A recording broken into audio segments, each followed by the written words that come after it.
कुटीर को लेकर नपा में महासंग्राम। नपा अध्यक्ष पति के खास पार्षद ने खोला मोर्चा, नपा अध्यक्ष का आवास घेरा।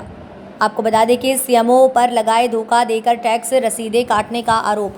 मामला वार्ड 34 का है। गुना में पीएम आवास को लेकर नगरपालिका में इन दिनों जमकर महाभारत चल रही है। बारिश सिर पर होने के कारण परेशान गरीब हितग्राही रोजाना नगरपालिका पहुंच रहे हैं, लेकिन यहां कुटीर के नाम पर उनसे जमकर टैक्स तो वसूला जा रहा है, लेकिन कुटीर आवास की सूची में नाम कब आएगा, इसको लेकर कोई संतोषजनक जवाब नहीं दे रहा है। इसी को लेकर मंगलवार को नपा अध्यक्ष पति के खास रहे कांग्रेस से निष्कासित पार्षद सूचना धूरिया ने नपा अध्यक्ष के खिलाफ मोर्चा खोल दिया है। इस दौरान उन्होंने नपा अध्यक्ष सविता अरविंद गुप्ता के दलवी कॉलोनी स्थित निवास पर 2 घंटे से अधिक समय तक वार्ड की दर्जनों महिलाओं के साथ धरना दिया, जिसके बाद मौके पर पहुंचे सीएमओ विनोद कुमार शुक्ला की भी पार्षद सचिन धूरिया के साथ जमकर बहसबाजी हुई, जहां पार्षद धूरिया ने सीएमओ पर धोखा देकर 4-4 हज़ार रुपये का टैक्स जमा करने का आरोप लगाया। वहीं सीएमओ ने भी पार्षद पर जनता को गुमराह कर टैक्स जमा नहीं करने के लिए उकसाने का आरोप लगाया। दरअसल वार्ड 34 की दर्जनों महिलाओं ने मंगलवार को पहले जनसुनवाई में पहुंचकर कुटीर के आवेदन दिए। यहां अधिकारियों ने उनका आवेदन लेकर बिना बातें सुने ही चलता कर दिया, जिसके बाद महिलाओं का गुस्सा फूट पड़ा, जिन्होंने अपनी शिकायत पार्षद सचिन धूरिया के समक्ष रखी। इस दौरान नपा अध्यक्ष पति बार-बार समझाने की कोशिश करते रहे। मौके पर पहुंचे सीएमओ भी पार्षद धूरिया से उलझ गए। पार्षद ने सीएमओ पर सीधे तौर पर शहर की जनता के साथ धोखा देने का आरोप लगाते हुए कुटीर के नाम पर 4-4 हज़ार रुपये का टैक्स जमा करने का आरोप लगाया है। इनका नाम भी था 1634 वाली लिस्ट में, मगर इनको हटाकर अपात्र की लिस्ट में डाल दिया है। और जो अपात्र लोग थे उनको पात्र वाले उनको दे दिए आवास। 2-2, 3-3 मंजिल वाले लोग हैं ना, उनको भी कुटी दे रही हैं। जो जनता बेचारी आज भी परेशान हो रही है। और इनके कुछ महिला इनमें वो भी हैं तो अटैच नाम है, उनके पेमेंट भी नहीं डालना है। अब क्या बात है, क्या नहीं है, क्या क्यों नहीं डालना है, क्या वजह है। और अभी जी नगर पालिका में भी गई थी ना, तो कर्मचारियों ने इनको बता दिया। अभी कहाँ आए थे ये लोग? नगर जी अध्यक्ष जी से बात करने के लिए अध्यक्ष जी ने भी कोई रिस्पॉन्स नहीं दिया इनको।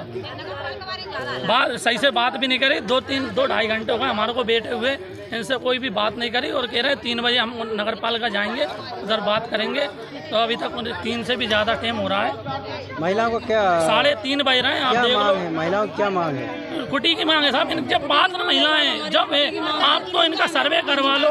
सर्वे करवा कर जो पात्र महिला उनको कुटी दे दो।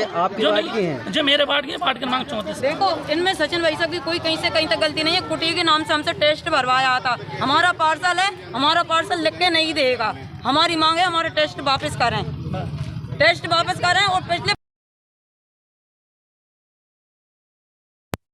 हमारी कुटी की कोई सुनवाई नहीं हो रही। 6-7 फार्म हमने नगर पालिका दी है, कलेक्ट्रेट दी है, कोई सुनवाई नहीं है हमारी तरफ। ना कोई कहता है, अरविंद जाई कह देते हैं अब निकालेंगे, अब निकालेंगे। 5 साल से पागल बने बैठे हैं सर। हम ऐसे तैसे नाम आ भी जाते तो हटा भी दे हैं। जी बताओ, हमारा समझ जी की जरूरत है, उसे कुटी नहीं मिल रही। जी की जरूरत नहीं है, मैंने कुटी मिल रही। 3-3 मंजिल वाले ने कुटी आ रही, हम गरीबा ने कुटी नहीं आ रही। सूची में नाम आए हैं आप? नहीं आए, एक बोलो नाम ही हटा देते। जी बताओ, हमने नहीं बोलते। अधिकारण खाते हैं, जहाँ से बाबा बता देते हैं, वहाँ से जा बता देते हैं। इनके घर पे जाए तो घर पे उल्टी सीधे बोलते हैं।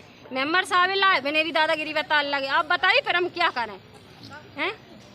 और 2 घंटे से हम गांव में बैठे हैं सर। जो 4,000 रुपये लिए गए थे वो किस जो 4,000 रुपये लिए गए थे उनका क्या कहना है आपको? जो कुटी के नाम पर टैक्स दिया गया, जमा करवाएंगे ना। कहना तुम्हारे नाम आ गए तो कहना टैक्स जमा कर दो, कहना कुटी निकल जाएंगे। हमारे टैक्स जमा कर दिए तो भी कोई सुनवाई नहीं हो रही हमारी। या तो हमें टैक्स वापस दिया जाए, बिल्कुल नाम हटा दिया जाए। आज कहाँ आए हैं आप लोग? समझे, कुटी की मांग आज कर रहे हैं। कहाँ पे आए हो आप? अध्यक्ष जी घर पे आए हो? अध्यक्ष जी घर पे आए हो। कितनी महिलाएं हैं आप? 25 महिला हैं। किस वार्ड से हैं आप? किस वार्ड से हैं? 33 वार्ड से ना मातापुरा। तो आपको कल इधर धरना क्यों देना पड़ा? इधर धरना क्यों देना पड़ा? बरसात में परेशान होते, बहुत ज्यादा समस्या होते हैं, इसलिए जो धरना दे रहे हैं। सुनवाई नहीं है हमारी। बताइए हम कहाँ जाए? हमारे 5-5 लड़की हैं, हमारी कहीं से कहीं तक सुनवाई नहीं है। हर चीज से परेशान है, राशन नहीं मिल रहा, राशन से परेशान है। अधिकारी कर्मचारी अभी भगा दिया इनको। वहाँ भी नगर चले थे आप जी सर, बताइए क्या मामला है? जी सर बताइए, महिलाएं आई हैं, क्या मांग? ये महिलाएं आई हैं कि हमारे लिए प्रधानमंत्री आवास योजना के अंतर्गत हमारी कुटीर स्वीकृत कराई जाए और जहाँ तक है कि इनकी जो पुरानी अनुमोदित सूची है उसमें इनका नाम नहीं है, तो इनका कहना यही है कि हमारी कुटीर स्वीकृत कराई जाए।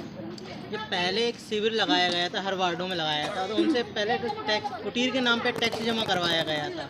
देखिए, मकान का टैक्स होता है और कुटीर के नाम से कोई टैक्स नहीं लिया गया है और न लिया जा सकता है। इनका टैक्स नहीं लिया जा सकता कुटीर के नाम से। जो भी है मकान में चूँकि समेकित कर लगता है, वो 150 रुपये यहाँ लगता होगा और उसके हिसाब से प्रतिवर्ष के हिसाब से उनसे राशि जमा कराई गई होगी, तो वो अलग बात है। नहीं, जो हर वार्डों में कैंप लगे थे तो कुटीर के फॉर्म जमा हो रहे थे, तो उनसे कहा गया था कि पहले आप अपने अब ये तो मैं देखिए महिलाओं पुरानी बात मैं नहीं जानता हूँ कि किसने क्या कहा, लेकिन कुटीर बिल्कुल निःशुल्क है, उसमें किसी भी तरह का कोई शुल्क नहीं लिया जा सकता है और मकान का टैक्स अलग है, समेकित कर और संपत्ति कर लगता है। क्योंकि छोटे मकान हैं जो संपत्ति कर से छूट है उसमें समेकित कर लगता है और उसी के हिसाब से इनसे राशि जमा कराई गई। जैसे कि ये महिलाएं आई हैं सर, तो इनके नाम सूची में दर्ज हैं, आए हैं, ये के हैं या नहीं, क्या है? अब ये तो परीक्षण के बाद पता चलेगा, लेकिन जहाँ तक इन लोगों का कहना है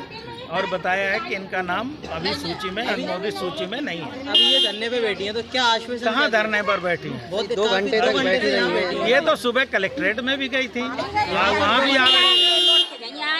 वहाँ पर आवेदन ले लिया गया था। 2 घंटे से बैठी हैं यहाँ पर ये।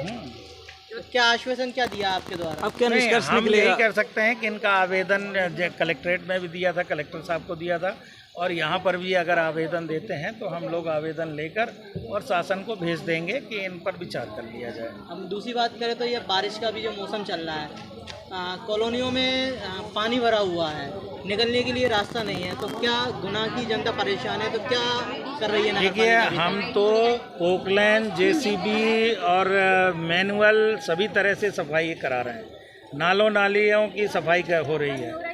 आपने देखा होगा कि गुनिया नदी जो है उसका भी पूरा पोकलैन से सफाई हुई है। कॉलोनी की बात कर रहा हूँ, जहाँ और कॉलोनी में भी जो नालियां हैं उनकी सफाई हो रही है। सर कहाँ सफाई, कहाँ दिख क्यों नहीं रही सफाई? अब ये तो आप देखोगे तभी दिखेगी। सुबह आप कॉलोनी में कीचड़ है। अब हम जहाँ सफाई कराएंगे वहाँ पर आपको बताएं कि यहाँ पर आके सर सीवेज लाइन से जो खुदाई की गई थी उसके बाद देखा जा रहा है कॉलोनी में कीचड़ मचा हुआ है। देखिए, इसको लेकर ये भी निश्चित बात है कि जहाँ पर सीवर लाइन का गड्ढा होगा वहाँ पर उसको फिलिंग करने में थोड़ा समय लगता है। जब उसकी फिलिंग होती है तो वहाँ पर कीचड़ होता ही है और जहाँ आपने देखा होगा कि कई जगह पर डामरीकरण भी हो चुका है, उसका रेस्टोरेशन का काम हो रहा है, क्योंकि अभी 4-5 दिन से पानी का बारिश होने लगी। सर मेन बाजार आर्ट रोड में निकल जाना। क्या आपके द्वारा सफाइयाँ हो रही हैं, फिर भी क्या कारण है कि गुना की जनता परेशान है? अब देखिए, परेशान तो अब अगर कोई ये सोचे कि बहुत ज़्यादा एकदम से पूरी सफाई हो जाएगी तो संभव नहीं है। जितने संसाधन हैं नगर पालिका के उसके हिसाब से हम लोग मतलब प्रयास कर रहे हैं। सर मेन बाजार और जहाँ से भी कोई शिकायत आती है हम तुरंत उनको। मेन बाजार आर्ट रोड पर भी खुदाई की गई थी, उसके बाद भी अभी तक देखिए वहाँ पर हमने फिर कहा कि 4-5 दिन से पानी का चूँकि वो था और पानी में जानते हैं कि आप काम नहीं हो सकता है, तो इसलिए काम अभी रुका हुआ है। जैसे ही मौसम साफ होगा वहाँ पर काम करा दिया जाएगा। Thank you.